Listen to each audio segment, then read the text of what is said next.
Hi, this is Sarah. Thanks for listening to my show, Meant for More Conversations with Sarah Ali Moore, where we explore our greatest potential, the call to serve, and leading heart-centered change with full authenticity. Hi, everyone.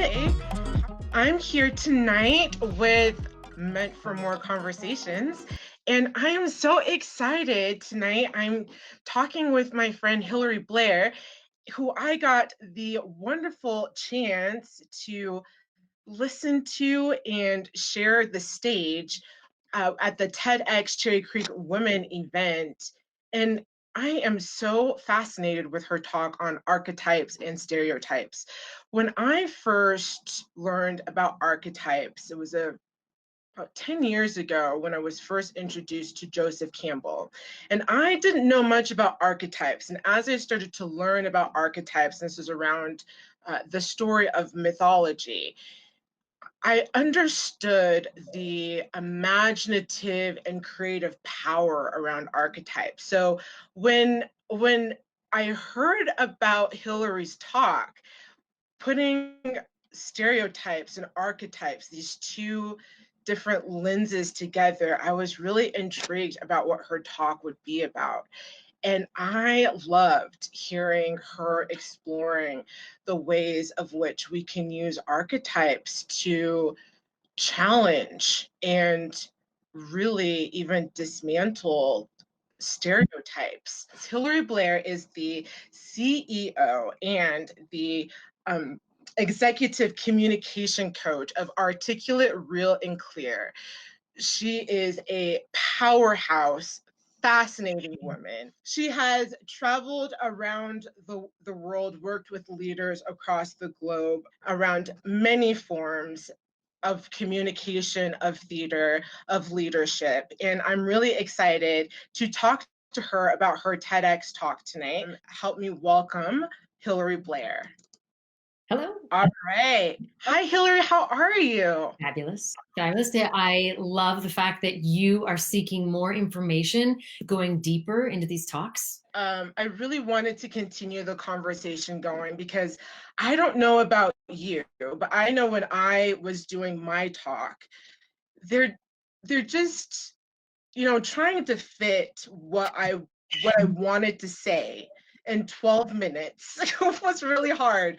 And there were certain things that, I'm like, gosh, this is powerful, but is it do I need to put this in here? No, I could probably leave this out, but I just recognize that there's so much more that could be shared or explored, and I really wanted to have or continue the conversations because I know for me, there's always more that we can learn and glean out of these conversations, and I'm sure that other people might have had questions or wanted to learn more. And as the person who created this talk, I'm sure you had more information and more that you wanted to share with people. So I'm really excited to be able to continue the conversation forward. So thank you so much for being part of this awesome conversation.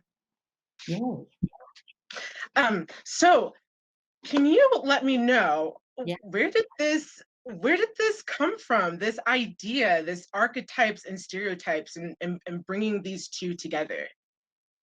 I have been exploring more recently the archetypes with culture talk. So I have become fascinated, and the two sisters who own that company of culture talk, and Cynthia and Teresa, and when they were I had met them years and years ago when I was working with a program called Count Me In with a competition called Make Mine $1 Million Business. And they had a marketing firm.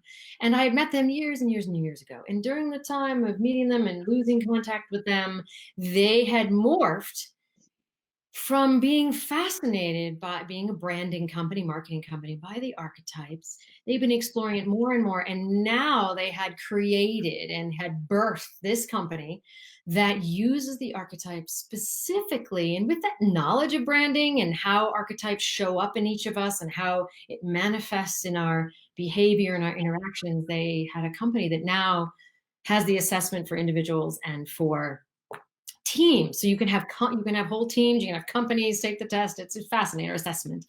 And for me, having been in theater, and me having been now teaching and training and working in corporate for many, many, many years, there are a number of assessments. I have a number of assessments. I have all the different, how I've been, how I'm trying to use not negative, like I don't want to label the categorized, whatever it might be, with the assessments, Yeah. right? Whatever it might be. Right.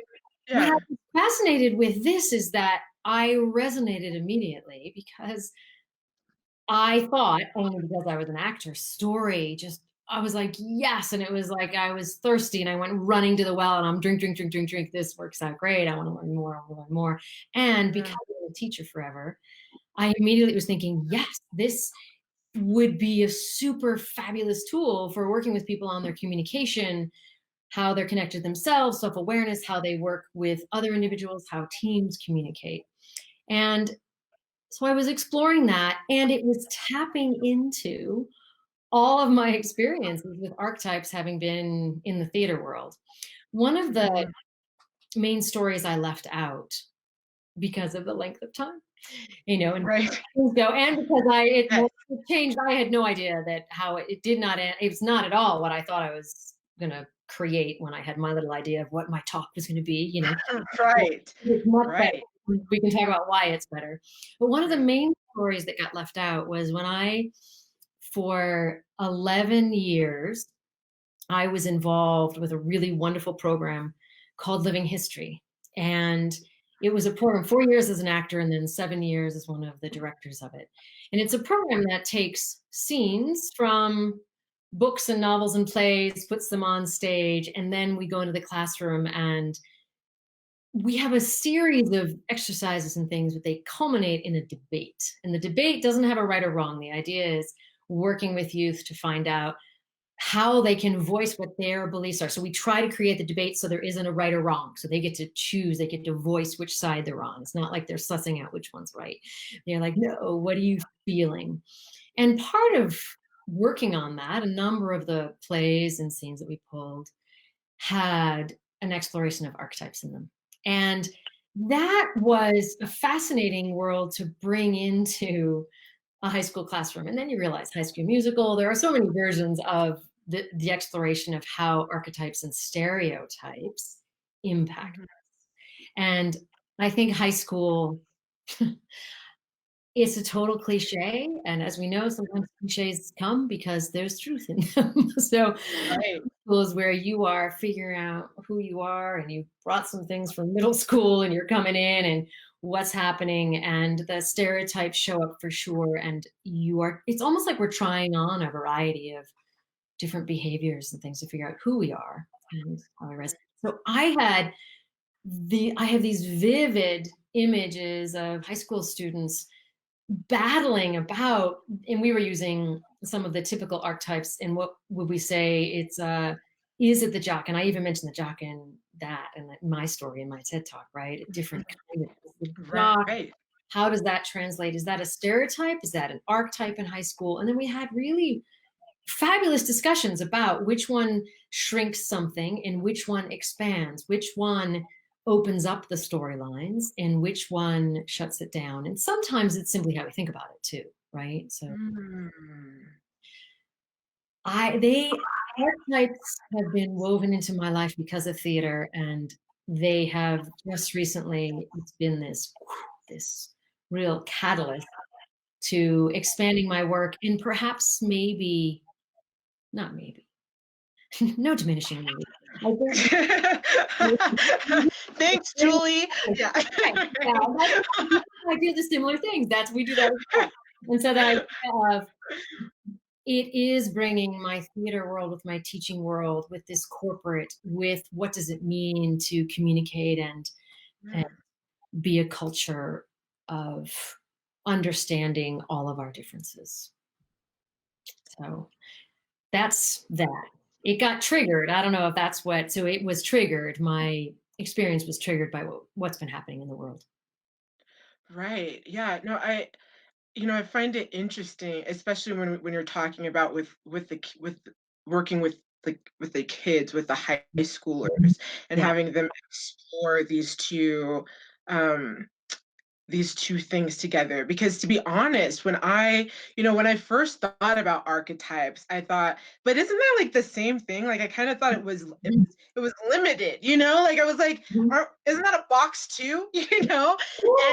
then I realized, well, when you were talking about it from this role of like bringing it like as an actress on the stage, thinking about it, when you're building a character, it's like you're applying the imagination. It's like, and from that place, it's like, oh, whoa, there's a lot, there's a lot of creativity. It's like it invites you in, and that's when I started to understand, oh, this is a way of which we can actually start to explore, and really what it was is bring up the question of curiosity, being able to be curious about one another. And I thought, wow, okay, all right, I this is kind of brilliant. I realized that. And the playwrights have been, that's what they've been doing, right? They are taking the Right. archetypes and they're putting them up so that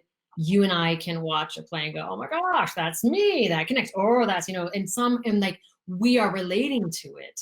Right. And I do think when a play, a TV show, whatever now has the stereotype in it, it's usually there's an energy of other about it.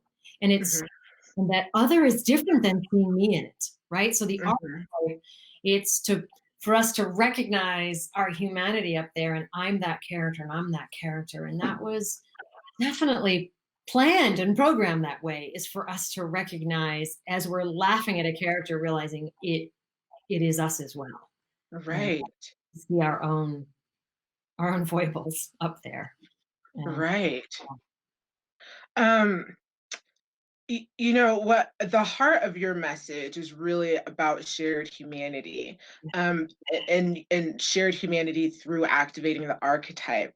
Would you share some ways that you think, ways that we can think of archetypes as a tool yeah, towards expanding experiences of one another? yeah. It is, if we think of it as the story and as roles and so many things, stories, the roles we play in those stories, the behaviors that connect, the ideas that connect, uh, that if we as an archetype are seeing, let's be heroes. Let's just go with, the heroes. Yeah. Let's go with the hero, right? We have Joseph Campbell and the Who hero. doesn't want to be a hero? Yeah. And then if we can keep asking, if we find ourselves shutting down. So for me, it's when we are tired, when we are frustrated, when we are in fear, Uh-huh. and to shut down and shut out, right? And narrow things down. And for me, the biggest tool is to pause. I think that is honestly the biggest tool. I don't know, like which one, they like three come into my head whenever I do that. But that Mhm. idea of pausing, to take a moment to allow ourselves to let the breath flow, because when we are shrinking people, we're almost always holding our breath and coming with that tightness, right? And I don't know, my being is so informed by the negativity of the stereotypes. And I mean, there are some really great responses on YouTube. There was some great information and people saying, wait a minute, what about Yeah. the ingredients with, shouldn't we, like, as human beings, there's that ingredient that we are designed to check people out and categorize who they are by the stereotypical elements. And I often say we are judgmental creatures. To say that we shouldn't be judgmental is crazy, right? That's one of our Right. most beautiful human elements. Right. Right. And we Yes. say to our Part of children, being human. judgment. And then we get Right. into corporate and we say, let's have a judgment-free zone. Doesn't that sound terrifying? I don't want to be in a room where people aren't using judgment. That sounds horrible to me. Right. So Right. the idea is that if we are doing that, and we are human beings who put story on everything as well. So we judge and we put story on everything. Those are fabulous human qualities, not necessarily negative human qualities. We use story to create meaning. We judge to see whether things are safe. So if we recognize that we're tired and we are frustrated and maybe we're in fear something happened, maybe there's a history why, maybe not, we have our biases, and we make snap decisions in order to decide, am I safe or not? I'm making a quick judgment and I'm putting a quick story on it. So when I read some of the comments, I was like, yes, absolutely, because I have 11 minutes. There are so many nuances and depths and things to this. So of course we stereotype, and of course it is an element of the human nature to quickly make decisions about people. And stereotypes don't exist in a void. They exist because there's some truth to them, right? And there's some element that brings it there. And here, I always want to bring up examples, and it's tricky to bring up examples without, offending. But will always offend. My name is Hilary Blair, and I'm from the East Coast, and absolutely no one is surprised by that. So if we go with stereotypes, right, I've got a turtleneck on, I'm totally a walking Hilary Blair, right? So that idea, if we are not, so that leads to some understanding, that leads to, as human beings, categorizing, figuring out who people are. And we have to pause and question with curiosity, what am I missing? That helps me do because that's how I'm wired, a quick organizing of things. And then I get to ask questions and then expand it again. Maybe label it, it's a simple frame. So instead of limiting people with a stereotype that's flat, can we recognize that maybe we're using stereotypes to at least categorize them to get in the general vicinity, and then we need to be asking questions and archetypes with the storyline and practicing what are all those multiple features of someone and of myself. How am I moving in the world? And do I really walk through the world and go, I wonder if that person's a lover or a ruler, or is that? And I'm not at that place. I may be, if I do this for long enough, I might end up in that world where I'm doing that. Right. It's the idea that we have a shared story, and where does that story interweave with, where do we travel together, where do we go disparate, and where do they cross over, when are they exactly the same, versus a stereotype, which tends to either make us the sameness that I talked about, or separates us. There doesn't seem to, in my world, it's either all one or all none. It doesn't seem when I work with stereotypes, and that's the danger. And yet they are, of course we're stereotyping, and I think that's super important to recognize that we do it, and it's an addiction. So for me, the fast food.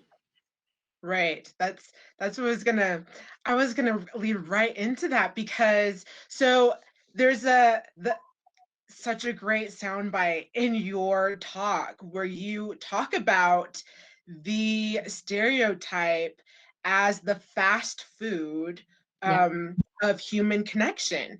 And what's interesting is that when you first went down, creating this talk, like that's what this talk was centered around, was the stereotype as fast food.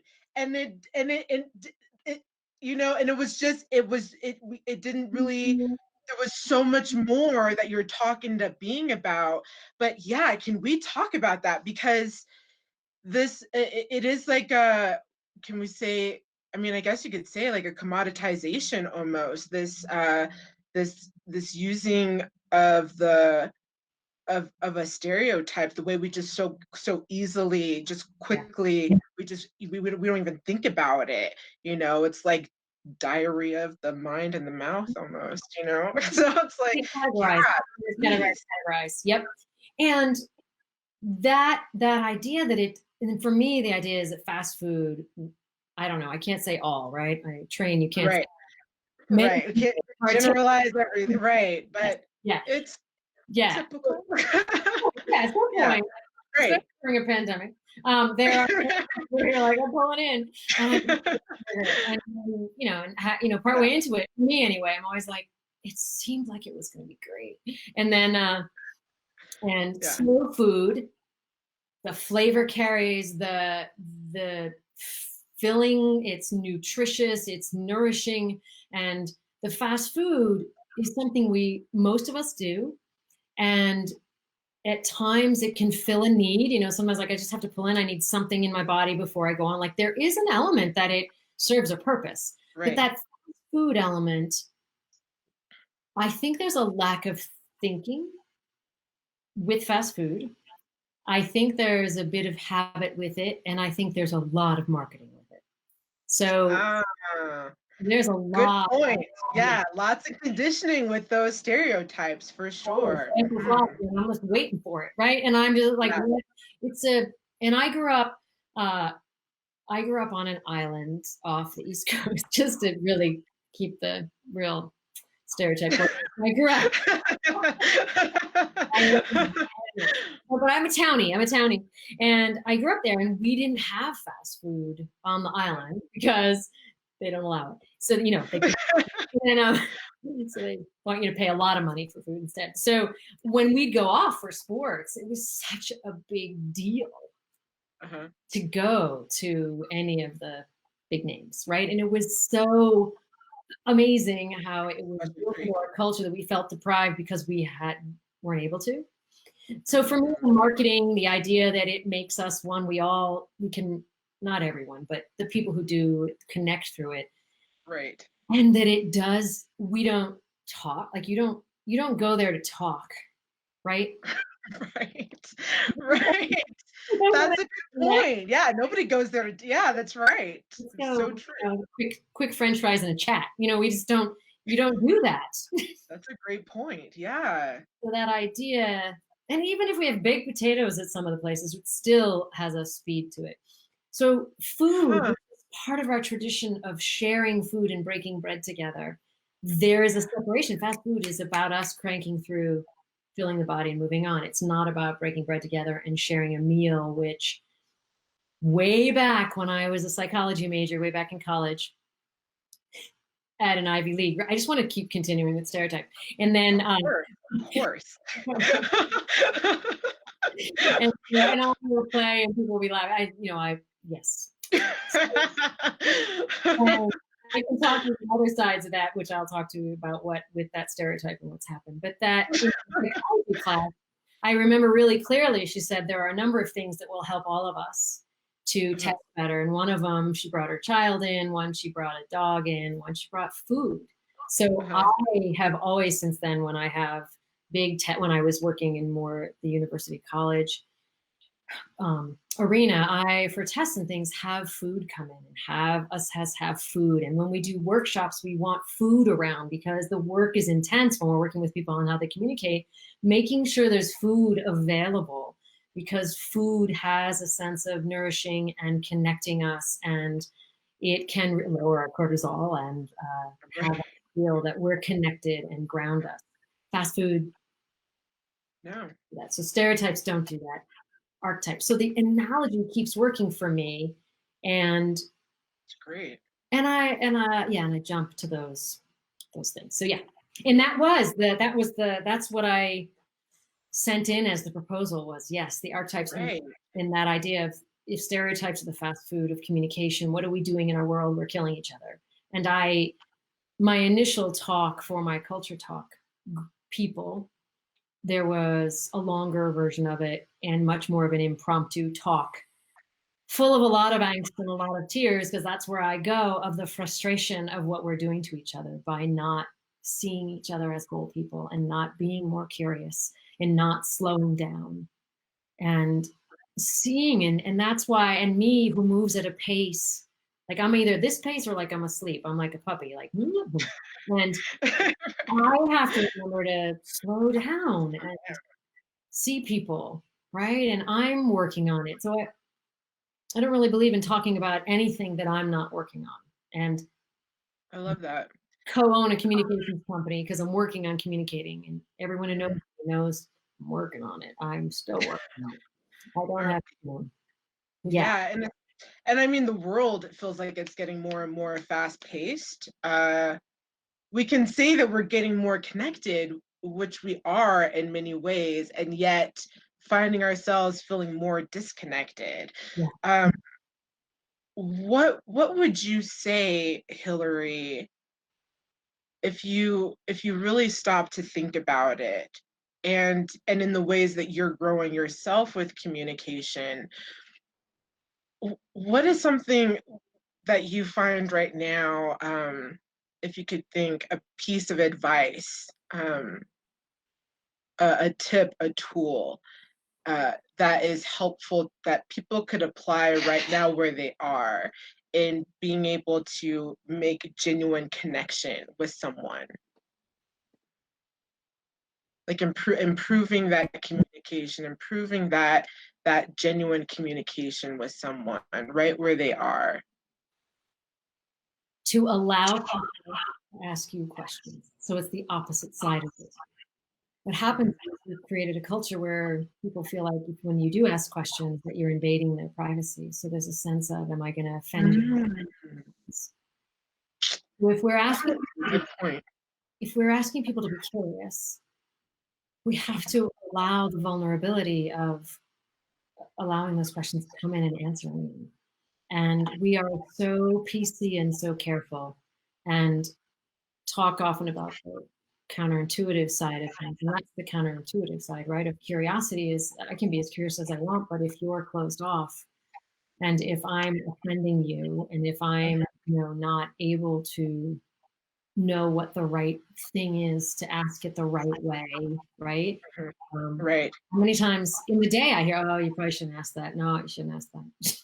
So if the idea, we're breeding ground for quick stereotype and assessments that don't get any feedback from the other person, because we're creating a world that doesn't make that correct or safe.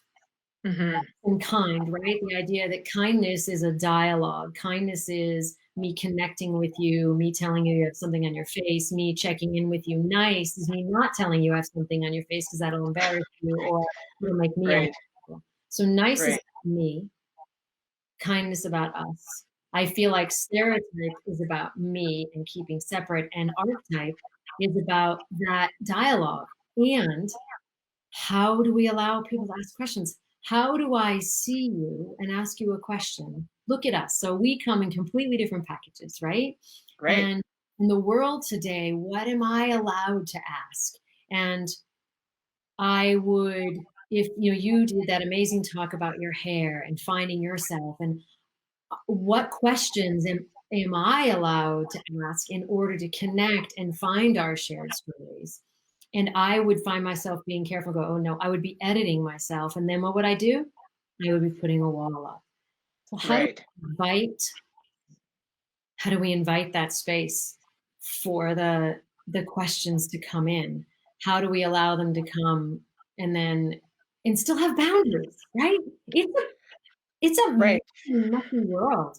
But I think that if you're asking me, what's the one thing, it's the pause.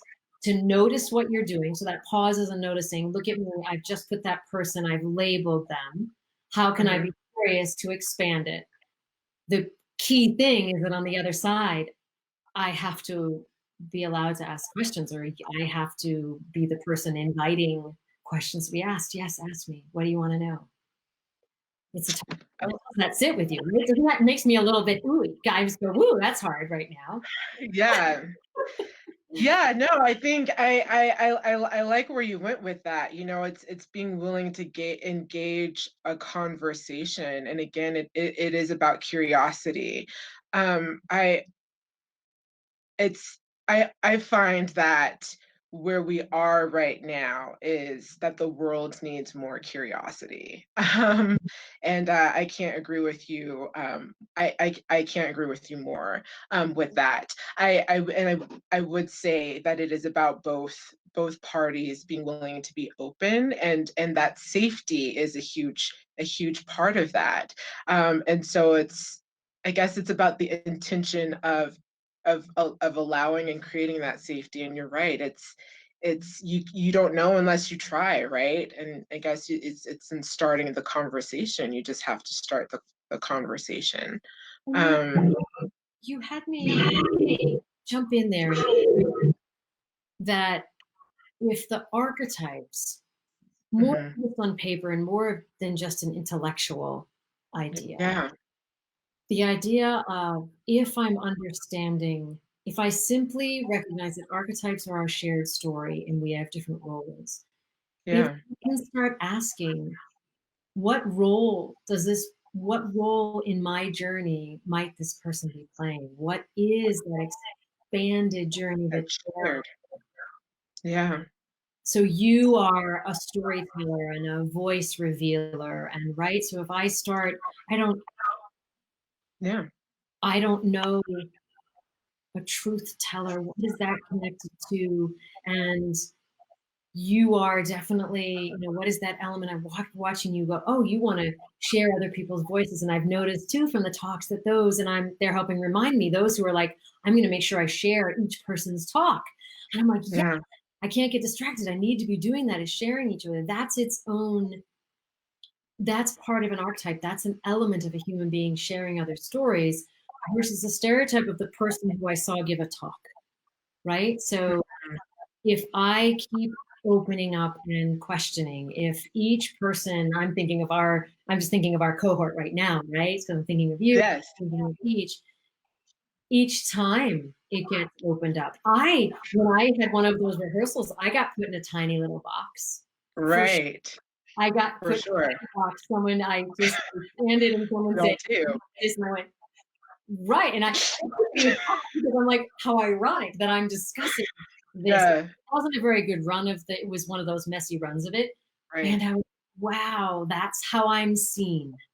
Right. That is the box I'm in, Right. which also informed how I would do my talk. So I'm in this package, and this is where I often discuss it. If I'm in Yeah. this package, what are the things I'm allowed to share? What are the things that if I share them, I still keep people listening and still can move it somewhere? I had a number of talks when I practiced it where I just pissed everyone off, right? And then you're like, so that's not going to be quite as effective. And Right. Yes. that's Yes. right. And Yes. Yeah. and so because of who I am and where the world is right now, what is the best way for me as the voice for this? What's the best way for me to share this information? Right. You telling the exact same talk that I gave would have a completely different impact. Right. Exactly. No, I thought you did it the right way. And I think that's the thing, is that it transcended, and it transcended that any person who listened to your talk. I read the comments on your talk, and it's people of all different backgrounds Yeah. were like, yes, Black people, BIPOC people, Right. Latinx people, it's people, LGBTQ people understand and could apply, right? It just, it doesn't matter where you sit, you understand how these things fit, and you did it in a way that transcended, right? And it did exactly what archetypes are meant to do, which is to bring people together to that shared humanity, to recognize the ways that which stereotypes limit us, the ways at which archetypes create this shared humanity. It's like the way that you crafted your message, the way you delivered that, the way you framed it, the examples you used, and the message itself, it was relatable for every single person listening to it. I mean, I thought it was really brilliant and well done, I really have to say. Thank you. Yeah. One of the comments was interesting too, when I was like, I don't know if the person who wrote the comment listened to the whole talk, because they said, interesting that the white male is the person who is able to be, made fun of. I can't remember the language they used. And I was thinking, yep. And what's also interesting for me, right, is like, okay, what is that journey? And was that, because I have a lot of other stories to choose from, and that was the one that seemed it was the most powerful, that allowed people in, that opened a door, that allowed us to enter. And he ends up being a great guy, right? So that's what's interesting to me. You actually end up with this guy that I was the one.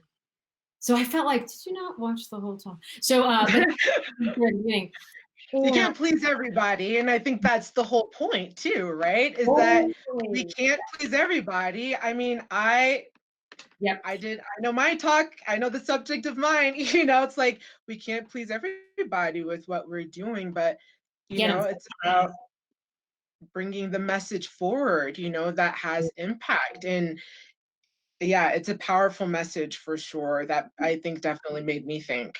And that sameness is an element of stereotype that we don't talk about a lot. And that's something that came to me while working on this. It wasn't something, the way my brain works. I think it was even in the middle of one of the runs, right? That I was like, but wait a minute, aren't I stereotyping my theater people? But is it okay because they're the same? And then I had all these versions of same. Yeah. And I feel like it's a scary trap, right? Except it's also where we find a click, and clicks are super important. What do we have in common? Exactly, right. And that's across the board in every avenue. It's like, again, it doesn't matter. And we just, and as humans, we do this as a culture, as a society, we do these things. We group, and it's not to say that these things are bad or good, but they are complex, and we need to have an awareness with what we're doing, and there's a way in which we need to invite ourselves to be more aware. So yeah, I love the awareness that you invite us to, Hilary. Thank you. Thank you. Invite it. I love it. All right. Well, Hilary, do you have anything else you want to leave for our listeners tonight before we end?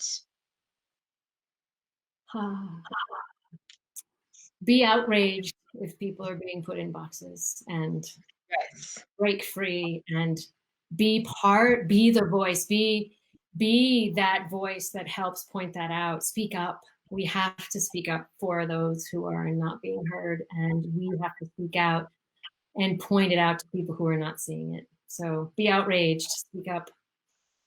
Yes, be outraged. And I would also note that if you yourself are living in a box, and I also, this is also, I'm constantly looking and asking myself, what are the ways that I'm limiting myself and not being fully in my full self-expression, like we have to do this reflective work on ourselves too. It's like, the more we free ourselves, the more we help each other be free. And yes, we advocate for ourselves, advocate for one another. I love that.